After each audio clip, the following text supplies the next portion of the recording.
بسم اللہ الرحمن الرحیم۔ ابو عبیدہ بن جراح، ایپیسوڈ 5۔ ناظرین، آج غزوہ احد کے کچھ آخری لمحات کے ساتھ اپنے ایپیسوڈ کا آغاز کریں گے۔ تقریباً تمام صحابہ ہی بے پناہ زخموں کے ساتھ رسول کریم صلی اللہ علیہ وسلم کے پاس ایک گھاٹی کی طرف جمع ہو گئے اور مشرکین کے حملے کو ناکام بنا کر پیچھے ہٹنے پر مجبور کر دیا۔ اس جنگ کا ایک مشکل ترین کام لاشوں کی تدفین تھا۔ لاشوں کی ایسی بے حرمتی ہوئی جو احد سے پہلے کبھی نہ ہوئی تھی۔ لاشوں کے اعضاء کاٹ کاٹ کر ان کی بے حرمتی کی گئی۔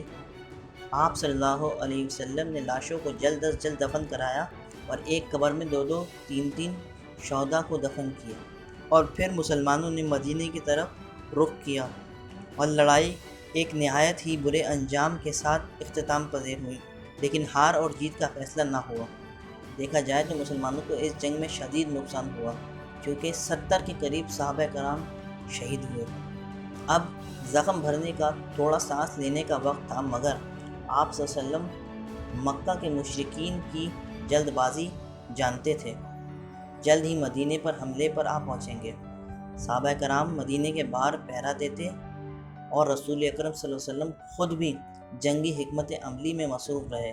2 دن 2 رات کے بعد آپ صلی اللہ علیہ وسلم نے صحابہ کا دستہ پھر سے ترتیب دیا اور صحابہ جذبے اور اطاعت کی مثال صف میں کھڑے ہو گئے۔ آپ صلی اللہ علیہ وسلم نے حکم دیا کہ وہی لوگ جنگ میں شامل ہوں گے جو پہلے تھے۔ عبداللہ بن ابی اور اس کے حواری اس جنگ پہ جانے کو آمادہ ہو گئے تھے، لیکن آپ صلی اللہ علیہ وسلم نے منع کر دیا اور واپس بھیج دیا۔ مدینے سے 8 میل حمراء الاسد کے مقام پر صحابہ نے قیام کیا۔ دوسری طرف آپ صلی اللہ علیہ وسلم کے اندازے کے مطابق قریش مدینے کی طرف روانگی کی تیاریاں کر رہے تھے۔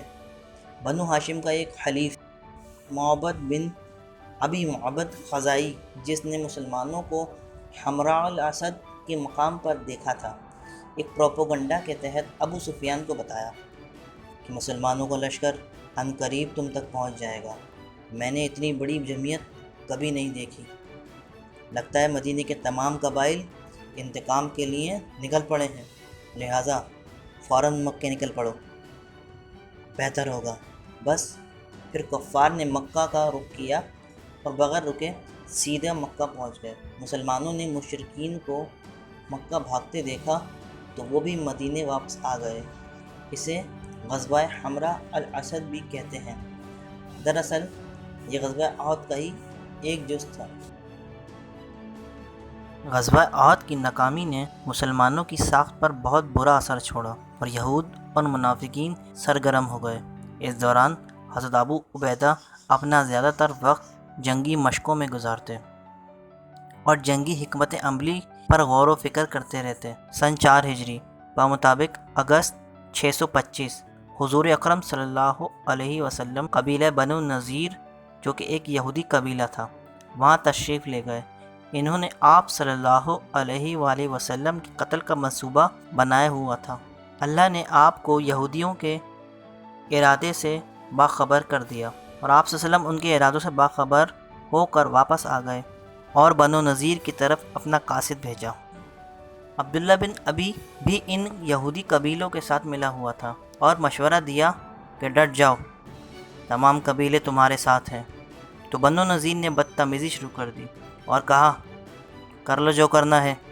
بس اس کے بعد حضور اکرم صلی اللہ علیہ وسلم اپنے جانثاروں کے ساتھ بنو نذیر کا قلعہ فتح کرنے نکل پڑے۔ وہ قلعہ بند تھے اور مسلمانوں کو محاصرہ کرنا پڑا۔ اس قبیلے نے بھی 15 روز کے محاصرے کے بعد ہار مان لی اور معافی مانگ لی۔ تو آپ صلی اللہ علیہ وسلم نے فرمایا جتنا سامان اپنے اونٹوں پہ لاد سکو اٹھا لو، اور بنو نذیر کو وہاں سے نکال دیا۔ پھر بنو نذیر نے بھی خیبر کا رخ کیا۔ بنو نذیر کی ہار کا دکھ یہودیوں کو نہایت شدید تھا اور عبداللہ بن ابی بھی نہایت ہی غمگین تھا، کیونکہ بنو نذیر اس کے خاص حامی تھے۔ اس فتح کے بعد وہ تاریخ آ گئی جب ابو سفیان نے مسلمانوں کو خبردار کر کر کہا تھا کہ اگلے سال بدر کے مقام پہ پھر آمنا سامنا ہوگا، اور مسلمان اپنے وعدے کے پکے اور سچے تھے۔ رسول اکرم صلی اللہ علیہ وسلم نے افواہوں کے چلتے یہ اعلان کیا کہ اگر کوئی نہ گیا تو میں اکیلا ہی چلا جاؤں گا اور اپنا وعدہ پورا کروں گا۔ رسول اکرم صلی اللہ علیہ وسلم کی جانثار کچھ ہی وقت میں 1500 کی تعداد میں سب بند ہو کے کھڑے ہو گئے۔ آپ صلی اللہ علیہ وسلم نے عبداللہ بن رواحہ کو خلیفہ مقرر کیا اور بدر کی طرف چل پڑے۔